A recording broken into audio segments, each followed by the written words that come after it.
Thanks, Shona.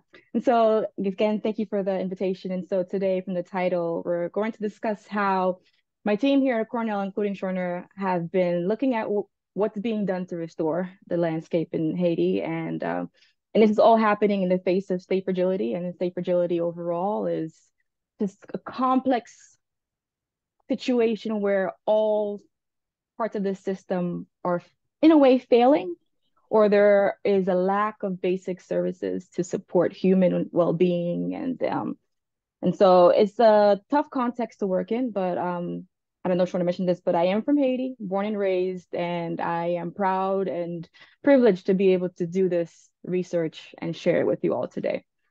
And so I've never done a land acknowledgement before, Shorna, but I do think it's time that I start doing it because it's critical that we understand I guess, the legacies or the colonial legacies that shaped our world today. And so I wanted to post UNC's land acknowledgement and about the indigenous peoples, but also the Black bodies that were used to construct these institutions. But at the same time, I realized that I've never had to acknowledge Haiti's, land and what happened in Haiti's land. I just talked about it. And so I think this is just my statement. It's not an official statement, but I wanted to acknowledge that there is a painful history, like several other places in the world. There's a painful history on the island that is Hispaniola. Hispaniola is titled by the Spaniards, so I'm not going to say its official name. But the Taínos were there, and then the colonizers came and brought with disease, massacre, and of course enslavement. And unfortunately, the indigenous peoples' populations were decimated and they were seen as unfit to carry out the tasks associated with colonizing. And then from there, Africans from Western Africa specifically were kidnapped and transported and brought to this side of the world and brought to Haiti to work under horrible conditions, conditions I can't even imagine. And even though they bravely fought for their independence and got it, it came at a very steep price, literally and figuratively. That was almost in the value of today's 21 billion US dollars. Frequent foreign invasions, extreme poverty, land degradation, violence, and corruption. And essentially, these are all rooted in colonialism. And I think knowing this and Haiti's history is critical because you'll see why Haiti is the way it is today. And to kind of touch on this timeline, I know that there's a lot of text on this timeline. It's bad practice to put a lot of text, but a lot has happened. This is over 500 years of events that have taken place on that island. And this is more so focused on the leftmost third of the island. That is Haiti. The Dominican Republic is the other 2/3. And what you won't see here is a period where those on the Dominican Republic side wanted the Spanish to come back because they wanted development, and Haiti had to go over the other end and kind of help stabilize to avoid that. And so you don't see that here, but overall, over the past 500 plus years, it's just been a lot of conflict. And focusing in on contemporary Haiti, I know contemporary history starts in 1945, but I push it back a bit more to 1915 with the US and Marine invasion of Haiti. And so from there up until today, it's just been nonstop political turmoil. I mean, there are periods of stability, but there were always things happening on the side. And so if you look at today's most recent years, we look at let's say 2010 was, I guess, the year that a lot of people knew about Haiti because of the earthquake. And then from 2010 until now, it's you would think after such a disastrous event and all the funding that came in to help the country that it would only go up from there in terms of development. But it slightly went up and then it's kind of plateaued and now it's kind of degrading back down. And so 2018 was when the research that Shorna and I and our team have started. And so like I mentioned before, there's a lot of text, but understand that majority of Haiti's history has been fighting for independence. A lot of presidents coming up and down their administration, also being assassinated. If you're not familiar, the most recent president of Haiti was assassinated in 2021, and that was what sparked a lot of the conflict with the gangs today. Right now, currently, Haiti has no actual central government. It's just going with the flow. And so I indicate here in 2018 when the research began.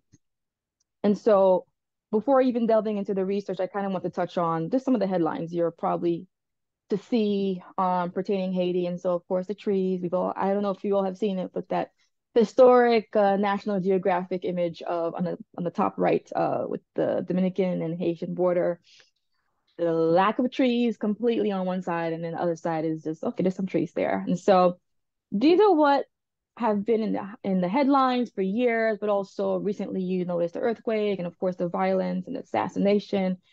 But in some cases they're true. They're very true. I mean, there is violence, there are disasters, and there are literally mountains that look like the bottom right completely bare. It is a situation that is for concern.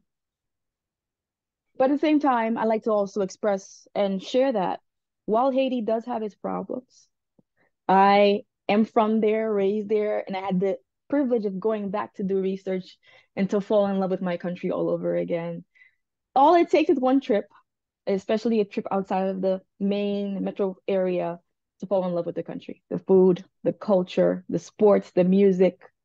It's an amazing place that I hope that one day when things are in better condition that folks can visit because I fell in love with it. I didn't know you could fall in love with your country again and again and again, but it's been nonstop. And I just hope that one day folks can experience what I experienced. And what I experienced was this. This was between 2018 and 2019. I took various trips to Haiti on field work, on piloting, but also in between that, I enjoyed actually vacationing. But this is what field work looked like for me. You'll see images of me interviewing, you'll see the group tree planting, the actual landscape behind me. That is me with a hiking stick, which is not common at all in Haiti. Like, what do you need a hiking stick for? And that's the hillside that made me never want to go back up again certain parts because it is to me it's dangerous. But to the people that live there, they're like, this is nothing. But you need an actual hiking stick for me.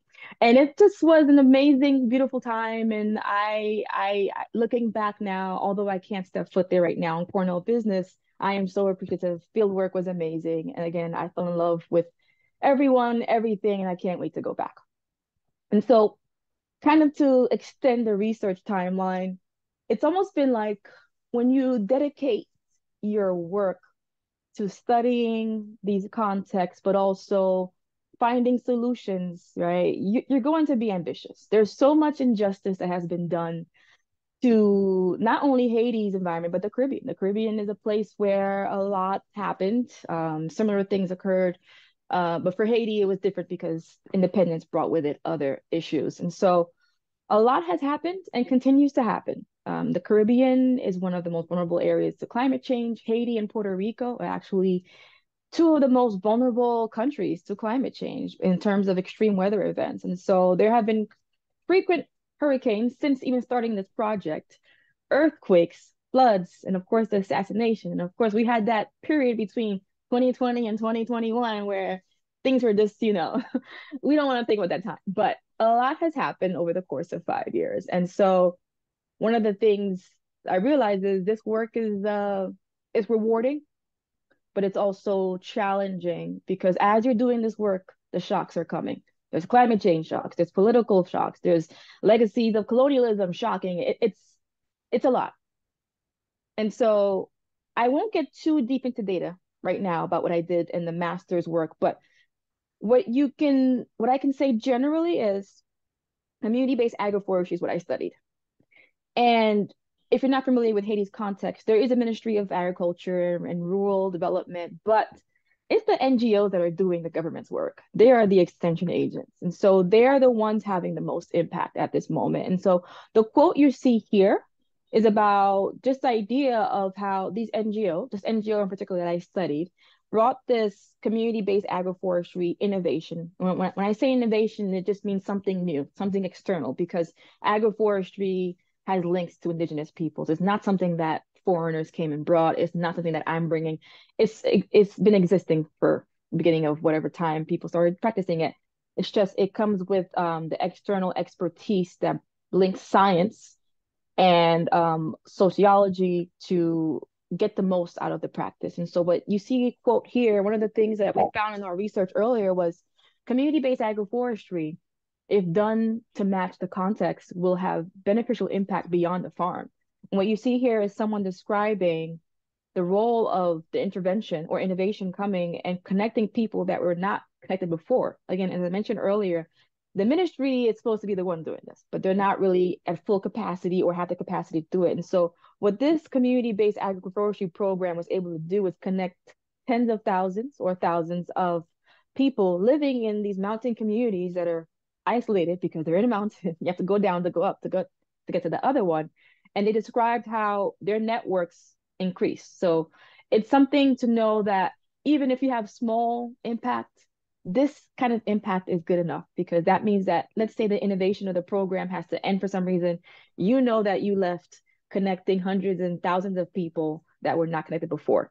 And that is key to sustaining impact, but also getting people through tough times. And another component is the extension part, the extension, the training that's provided through these community-based programs. And so, like I mentioned earlier, these are not new practices.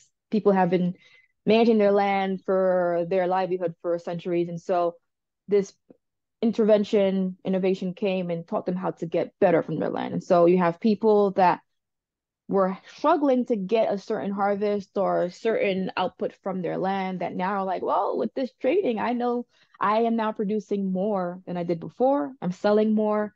I'm literally in a better position now. And so again, the idea is to train people and sustain their knowledge, but keep building capacity so that in the event that foreigners or foreign institutions are unable to go to Haiti, which is actually the case right now, you know that you've trained enough people to keep the practice going and keep the knowledge going. And so moving on from that master's study, which opened my eyes to the health problems. I came in trees, wow, beautiful. But when you go to the actual field, the health conditions are just shocking. And this is where I get uncomfortable even more, because health is a human right. Um, to know that people have wounds, open wounds, festering. Um, Someone's mic is on, if you could turn it off. Thank you.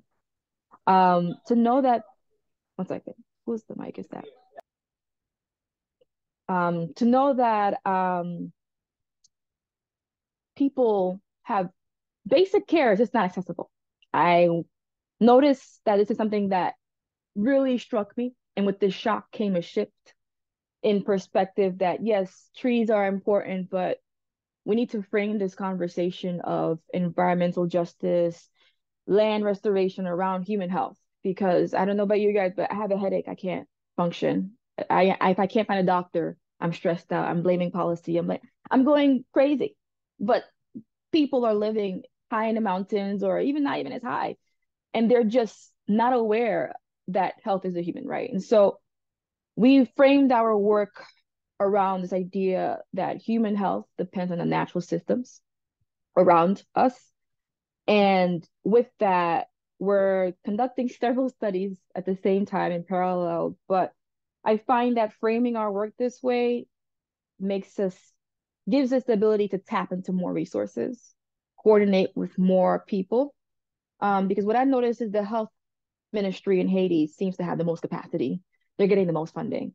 And so now we have the environment, which affects human health, not really as a priority. And so this is why we've chosen this framework. And I think it's smart in a way, or strategic, because everything we do environment-wise relates to human health. And unfortunately, the health conditions of people in this context are the way they are because of, again, the colonial legacies, right?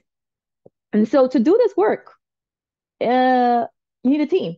So this is our team on the left side of my left side at least, of the presentation. We have a team of what this looks like, 9 people at the moment working on this project. And of course, we cannot actually go to Haiti. Haiti right now, the issue is you can visit the city area, but to leave the city, you're going to have to go through several gang territories and risk getting kidnapped or just never being found again. And so the solution to that is to pretty much leverage our Haiti-based collaborators and participants. It has been a challenge, but so rewarding to see what we're able to do stateside without having any external people go on the ground. Of course, we could not do what we initially planned to its full capacity, but you realize just how important it is to build the capacity of people that live and work in Haiti. They don't have the means to leave. And if they do, they're willing to stay because that's where they live and work. And so this sheds importance on why investments need to go on the localized or domestic institutions that actually will stay during tough moments. And so I could go on about that research, but we'll be here till next Friday because it is a lot.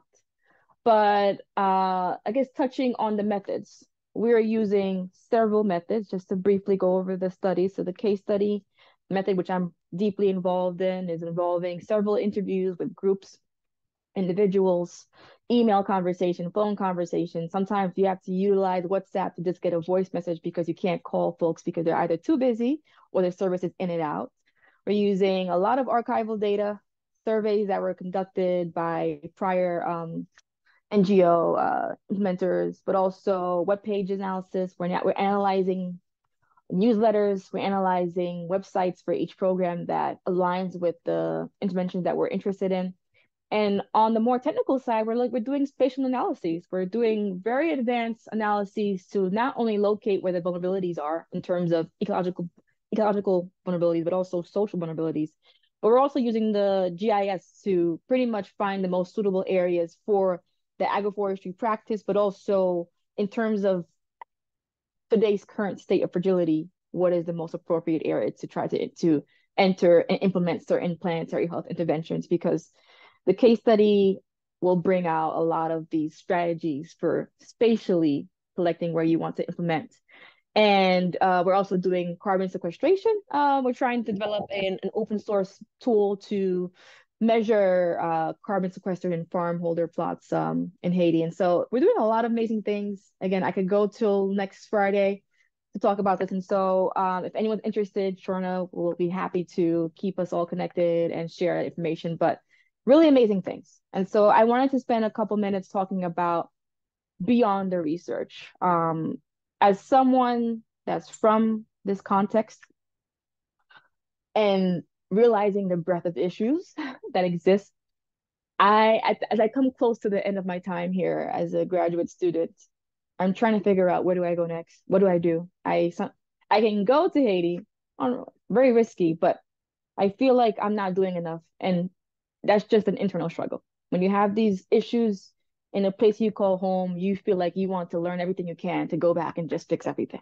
It's ambitious. And so for me, to supplement my research, I felt the need to go beyond it. And so I advise and consult on NGOs in Haiti. I've taught a course with one of our team members in the public health department, and I use Haiti as a case study for the students to develop proposals for. And I also participate in developing policy briefs or suggestions. And so that's been an amazing thing. I think policy is what will be a key determinant of how these countries restore their environments, but also, I guess, tap into the EJ, priorities. Policy is what gets things done. But I also volunteer. Next weekend, I'm going to New York to volunteer at a golf fundraiser for a Haitian NGO that I work with.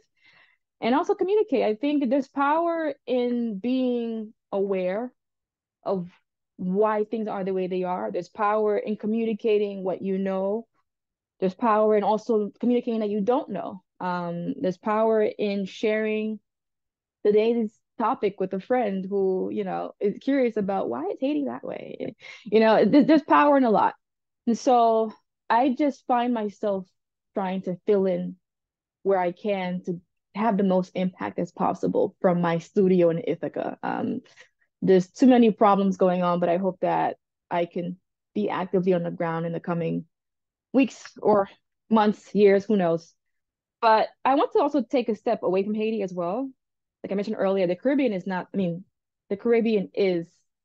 an area that was colonized similarly across boundaries. And so I wanted to kind of talk about this particular person, Prime Minister of Barbados, She's a very confident speaker. She speaks her mind, and she has talked about reparations in the shape of reparations for the climate change effects that these islands are experiencing as a result of the colonial um, times. And so reparations are, it's a touchy subject for a certain group. Oh, they're going to be mowing outside. You hear the mowing, sorry. But reparations is a touchy subject. But when we frame it around climate change, yeah, we're all worried about climate change because we're all going to be affected by it, regardless of whether you're in the north or south. Climate change is going to affect you. And so framing reparations around, yeah, well, you extracted, you exploited, and now we're the most vulnerable. It's time to invest in that at least, And so that's something that can be proven. The extraction happened. You can admit that. And so I'm looking forward to seeing how this particular leader moves forward because I think this opportunity to reframe the reparations conversation around this climate change topic. And so some final thoughts. I commend you all for even taking the course, EJ course. I think you being in the course is a sign in itself that you are a global leader, that you're interested. And I know at times it can feel, for me at least, I feel like I'm useless. Like I'm just a grad student, privileged grad student, sharing my information. But the fact that you're in a class learning and going to learn a lot of things that you can share with your friends, peers, and hopefully policymakers is commendable in itself.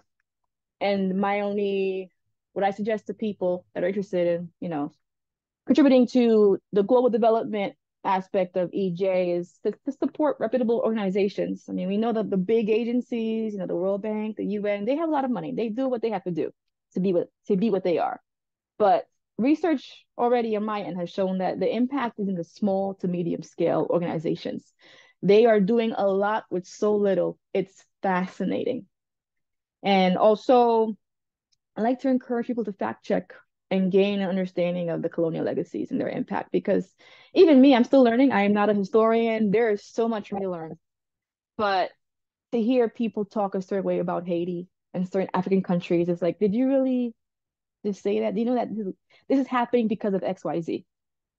And of course, what's going on in Florida and other states. Apparently, slavery was good for Black people. So yeah, I just encourage to have others fact check and stuff like that. And lastly, development with dignity. I don't know if anyone else has seen this, but I feel very uncomfortable with the development tactics that use starving children with a fly in their face or showing people looking in a state that I would not feel comfortable being shown as. And so if you or your peers or anyone goes into the development world, international world at least, just encourage them to do it with dignity because as one of my partners in Haiti say, we're not poor, we're just vulnerable. And so they don't like being shown in ways that are out of their hands. I mean, things are the way they are because of historical events. And so treat people with dignity. And I hope that that helps shift the culture of development. And of course, I'm going to end with this beautiful slide again of the culture. And thank you, Messi. Messi is thank you in Haitian Creole. And I look forward to any questions anyone may have. And again, thank you for the time to present. It was good training for my upcoming seminar. And look forward to chatting some more. Thank you. Wonderful. Thank you, Gloria. And thank you for that presentation. And there's time for questions, which is great to have some discussion. And I was wondering, Gloria, one thing the students might benefit from is if you could share a little bit about what is agroforestry? And then was it Taryn or Sarah that had their hand up? Or was that clapping? I might have. Oh, it was clapping. All right. Thank you, Sarah. Yes. Thank you sure. for that wonderful presentation. But yeah, I was wondering what is agroforestry and what is the community-based aspect of agroforestry? Yes. Yes. So agroforestry, as I mentioned earlier in the presentation, it's an indigenous practice. No one really in the modern world introduced it, but basically it's the intentional integration of certain tree species, whether native typically native, with farming systems, but also animal husbandry in a way to get the most output from your land. So you can do it strategically. It could literally just be you planting trees around your property to as a fence, or planting specific trees such as nitrogen fixing timber trees to have certain ecosystem services. And it's just a system that you build and design to meet your needs. It provides several ecosystem services, also livelihood, and it's when you look at it from the community-based approach, it's that in that form, what it means is it's not just the individual involved. We have now a group of people that are collectively invested and engaged in a similar practice that can help each other share labor duties. And it's primarily to get, of course, the most out of the land, but also it helps build this idea of social capital, right? So I help you, you help me, I trust you. We do this together. We're all in together. We're under the same risk of, let's say, extreme heat or climate change, or just need to get our land be as productive as possible. And so doing it in a community way reduces risks, reduces the amount of investment you need to put in yourself, but also helps build community resilience in several dimensions. And so that's how I would describe agroforestry in the most simple and least technical form, because it can get very technical. Yes, thank you so much, Gloria. Yeah. Does anyone have any questions or comments? Feel free to put it in the chat. You can also raise your hand. Okay, Stephanie, you are first. Awesome. Sorry, hopefully you can hear me. I'm outside, so there's a bit of background noise. This is kind of a multifaceted question, but it's just something that I think about a lot, and I'm wondering your take on this. So when we look at communities that are in need of some sort of conservation practice, or kind of just implementing things like agroforestry and obtaining those tools, I have seen a lot of researchers struggle with figuring out, especially if they're not from that community, how they can partner with communities without kind of like swooping in and taking over and not really like partnering with those communities. Um, and so I was just kind of wondering your take on like how people who, see something that they want to be a part of, that may not be from that community, how they can effectively be a part of that solution without, kind of taking over. And then I guess the other part of that is just like, what is your take on building trust, I think, too, with communities that may have a history of distrust for really valid reasons? Yeah, no, those are great questions, Stephanie. This is exactly what I'm analyzing right now. I love when the questions match exactly what I'm already in my head. So first, great questions. And I think to answer the first one, the key, honestly, to get involved is to find reputable, trusted organizations. As I mentioned earlier, the larger agencies are going to do what they're going to do. They're there for a reason. But the real value, the impact is happening at small and medium scale. And so I found my first research partner through Instagram. I don't know about you, but I love Instagram. And so I just typed in trees, Haiti, and I found them like, wow, amazing. And they welcome me with open arms. The people that truly care and have values that are in line with the people that they work with in these contexts, they are not, they don't put up a wall. They're open to just giving you the experience to see what amazing things are happening. And so that's the first thing I recommend, finding a reputable organization that has values that align with yours.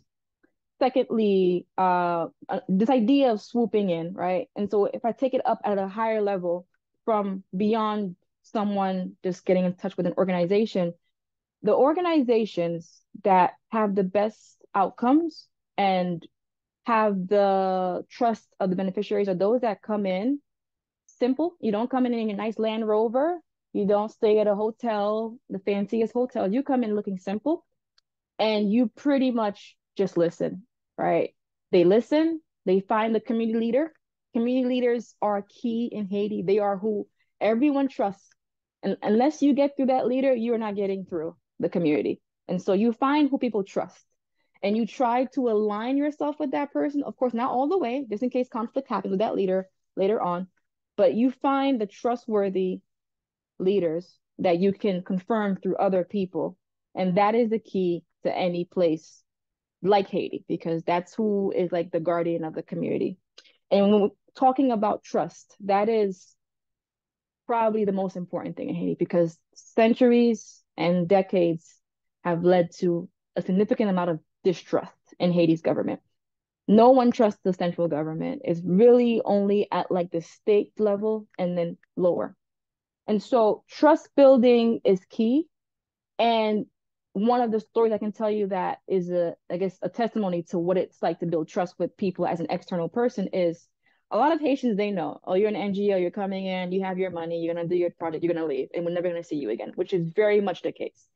But there's a story of this small area, this peasant association is what they use as a term, but it's not derogatory, it's just a lifestyle of a smallholder farmer with a small piece of land. They didn't believe in the community partner that I work with now. They're like, oh, okay, we'll work with you guys, but we know the deal. But every year they kept coming back, coming back, coming back. And they're like, whoa, they actually are serious. And so they went from only showing one or two people on the Haiti side. So over the years, they allowed everyone that is involved with that peasant association to now be involved. So it went from one person being the face of the community to then him allowing the several other people involved to be present. And so trust really takes a very long time. It's something that needs to be built on and probably a priority. But again, it's these organizations that have these really good values. Some of them are religious, some of them are not, but the values matter. And it takes a long time for people in Haiti, at least, to trust people. And it takes consistently showing up, coming back, and showing that, yeah, we're here for you guys. We're here permanently, whatever it means. And so that's how I see the trust. And so I hope that helped you a bit, Stephanie. But those were amazing questions. We could talk about it all day. And so thank you for those two questions. Yeah, Yeah, that was great. Thank you so much. And I see in the chat, I Yeah, can certainly definitely send over a list of the organizations, Shorna, and you can share it with the team. The ones that I worked with, I deem reputable. And Grace asked about, can you share more about the carbon sequestering part? Yes, yeah. so that's the part that I advise on. Shorna and I are both on part of that. We're not like carbon specialists, but the approach with that is the backstory is we had a grand proposal, very cutting edge technology that we were going to partner with a particular organization, and they have the machine learning, the remote sensing all in place. You just have to go to the field, train the technology to recognize certain tree species, and ta-da, it's done. They can consistently give you numbers every year, and you pay out the farmers.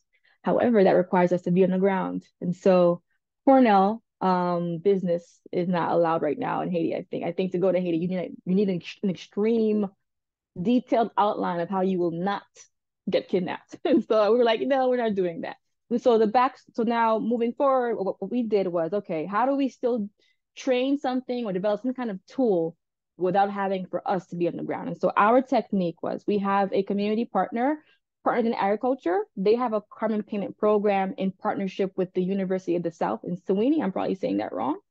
But they have numbers on carbon, the trees, the diameter, the height, and all that stuff. And so they had data that we use now to pretty much train our tool to understand or say, okay, if we have a tree that's this species, this tall, this wide, this old, how much is that worth? And so right now we're developing an open source tool with all our partners based on data on the ground.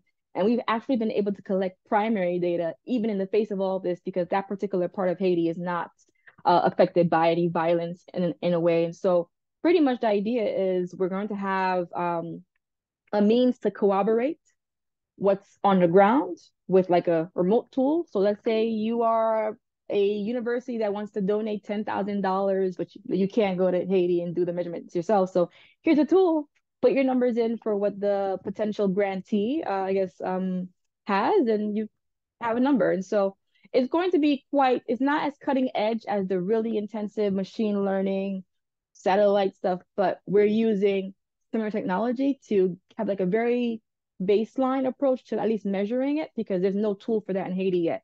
And one of my other partners actually has a national carbon program that they got funding for, but the government has to approve it. And as I mentioned earlier, there is no central government. So even though there is a national carbon payment program in place, it's not being implemented because of that. Yep. Shorna, I see you unmuted. Yeah, I was just going to add that, the goal of these programs is really to compensate people for the conservation work they're doing that sequesters carbon, like agroforestry, planting trees, can really be very important for carbon sequestration. So a lot of these programs, like the one that Gloria mentioned, is to come up with tools to actually quantitatively measure, well, how much are these trees that are being planted and left to grow? What's the financial benefit to people on the ground for that, for the tree planting and tree stewarding that they're doing? That's a great question. And now, so no, Hannah, what was Chandler had a question, sorry, which is a good question, which oh, so is, sorry, I didn't see that. Yeah. oh, it was earlier on, and she asks, what would be your ultimate hope or goal for Haiti? When would you feel like, yes, we've done it? So I'll tie that. Yes, great question, emotional question. I'll tie that with the last question I just saw about the urban and rural focus, right? Oh yeah, why don't you take that one? I'll take both because they go hand in hand.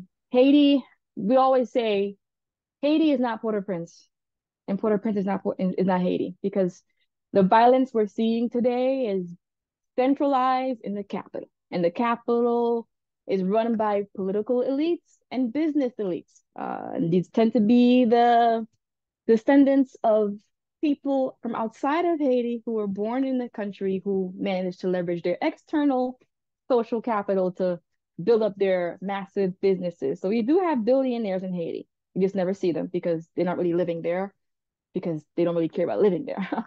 And so for me, when I think about the urban area, I think, yes, we've done it comes when, instead of hearing about the UN calling Kenyans or other non-Haitians to come and advise on a stability mission, is like, okay, when they call me, they're like, yes, okay, we've done it, because now they want me and other people that have literally spent tens of years in school, literally preparing for this. And so I think the moment for me, because small changes mean a lot in Haiti, the yes, we've done it moment for me will be when we stop, or the powers that be call the people that are actually passionate from the country and are able to strategically help develop the country in a way that we should have been doing for a long time.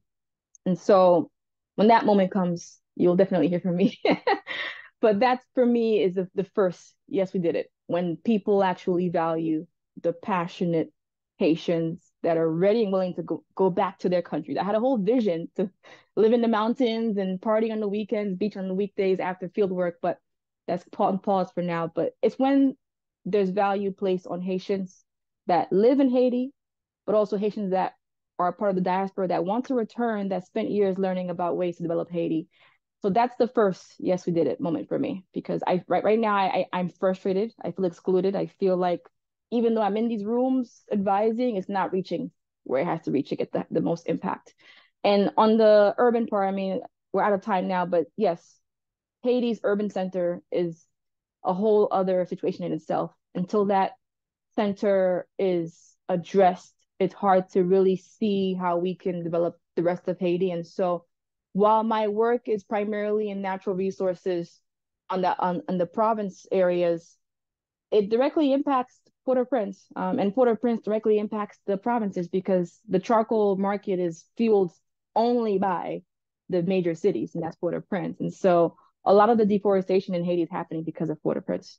And so I have even wanted to get an interest in green building, landscape architecture. I want to be everything, because there's so much to be done. And the urban center of Haiti has so much influence on the rural areas that it's quite impossible to think that you can work in one or the other. And so honestly, in my mind, the goal that I have in Haiti is just leadership from within, because there are so many competent, smart people in Haiti, and they might not have fancy degrees, but they know a lot. And to see them just, we're just living here. They give the money to the NGOs, to the external people. You can't even get access to an office to get a proposal in as a Haitian, apparently. So we're hoping. I still have some hope left, and I look forward to the day that Haiti sees some justice, and that internal passionate people, whether Haitian or not, because there are some super passionate people that aren't even Haitian that fell in love with the country, that today they're doing amazing work. And so thank you for these amazing questions.